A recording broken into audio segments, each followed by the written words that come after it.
اور آپ جانتے ہیں کہ آپ کا جو روزہ ہے نا سامرا میں آپ جاتے ہیں امام کا جو روزہ ہے وہی گھر ہے آپ کا, اسی گھر میں آپ کو دفن کیا گیا 10ویں اور 11ویں امام. اس لیے جب 10ویں امام وہاں تھے تو ظاہر 11ویں امام بھی وہاں اور 12ویں امام کا سرداب بھی وہیں پر ہے, کیونکہ 10ویں امام وہاں چلے گئے, 10ویں امام کو لے جایا گیا قید کر کے. یہ پہلے کبھی بتایا ہے, آج کیونکہ اسی امام کی مجلس ہے تو میں اس لیے پیش کر رہا ہوں آپ کی خدمت میں تاریخی بات کہ امام کو لایا گیا وہاں قید رکھا گیا تاکہ اپنے سامنے رکھا جائے. اچھا, اور بار بار گرفتار کیوں کرتا تھا؟ کیونکہ خبریں ملتی رہتی تھی کہ تیاریاں ہو رہی ہیں تیاریاں ہو رہی ہیں. اب میں آپ کو بتاؤں کہ امام کا نیٹ ورک کیسا تھا.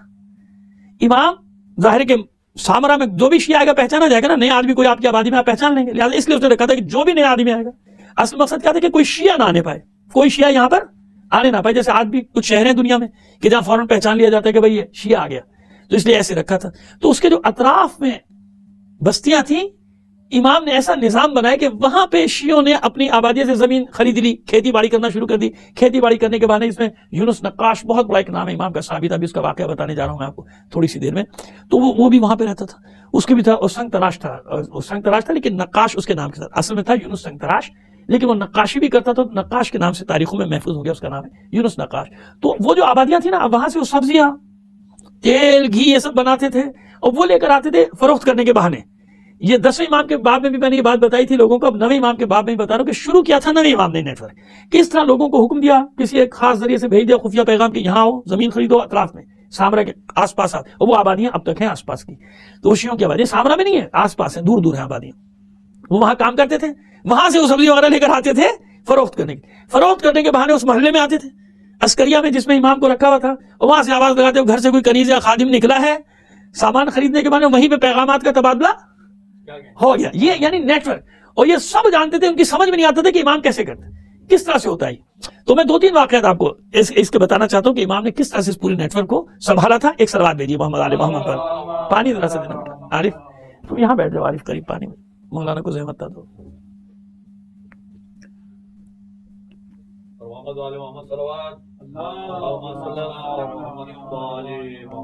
سلام اللہ, ایک سلوات عنایت فرمائیے محمد علی محمد پر.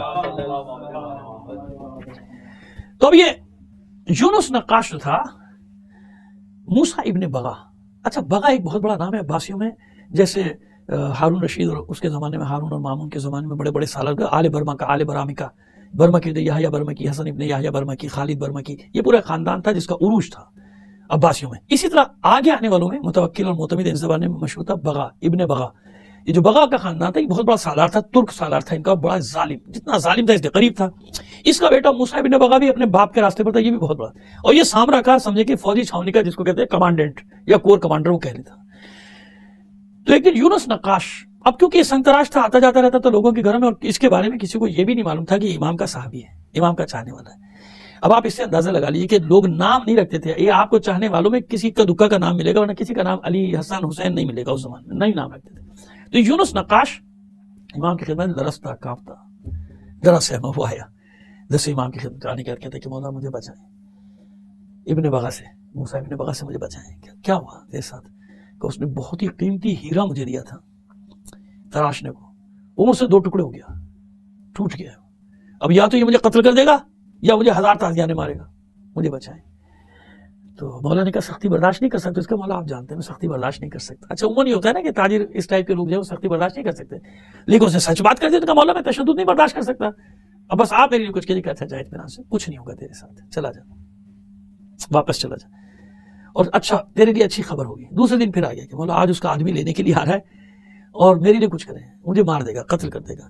کہا کہ جا, مسکرا کے امام نے کہا جا, خیر ہی خیر ہے تیرے لیے, تو چلا جا, تیرے لیے خیر ہی خیر. اچھا, کبھی کبھی ایسا ہوتا ہے کہ ہم جس بات سے بہت ڈر رہے ہوتے ہیں نا, اس میں ہمارے پیچھے خیر چھپی ہوتی ہے. تو یاد رکھیے یہ خیر کیوں چھپی ہوتی ہے, ہمارا امام ہمیں دیکھ رہا ہوتا ہے, ہمارا امام ہماری خبر گیری کر رہا ہوتا ہے. یہ میں خوش کرنے کی بات نہیں کر رہا, یہ میرے ساتھ خود بھی ہوا ہے کہ جب جس معاملے میں بہت زیادہ خوفزدہ ہوتا تھا, کبھی کبھی ہوا ہوں تو معلوم وہ میرے لیے سب سے اچھا ثابت ہو گیا. تو جب میں نے یہ واقعہ پڑھا تو مجھے اندازہ ہوا کہ ہمارا امام ہماری خبر رکھتا ہے. ایسا نہیں ہے, وہ جو توقی ہے نا شیخ مفید کے نام امام زمانہ کی, کہ ہمارے شیعوں کو سلام کہنا اور کہہ دینا ہم ان کی خبر رکھتے ہیں, ہم ان سے بے خبر نہیں ہیں. اگر ہم تمہاری خبر نہ رکھتے تو مصیبتیں اور بلائیں تم کو روند کے گزر چکی ہوتی, ختم کر چکی. یہ جو بار بار نکل جاتے ہیں نا مشکلات سے, یہ اس بات کا ثبوت ہوتا ہے کہ ہماری پشت پر ہمارا امام ہے, اس کا یعنی ہمیں اس کی پشتیبانی حاصل ہے. اب چلے نا, تو امام نے کہا جاؤ. اب یہ ڈرا سہما چلا گیا کہ وہ تو آ رہے لینے کے.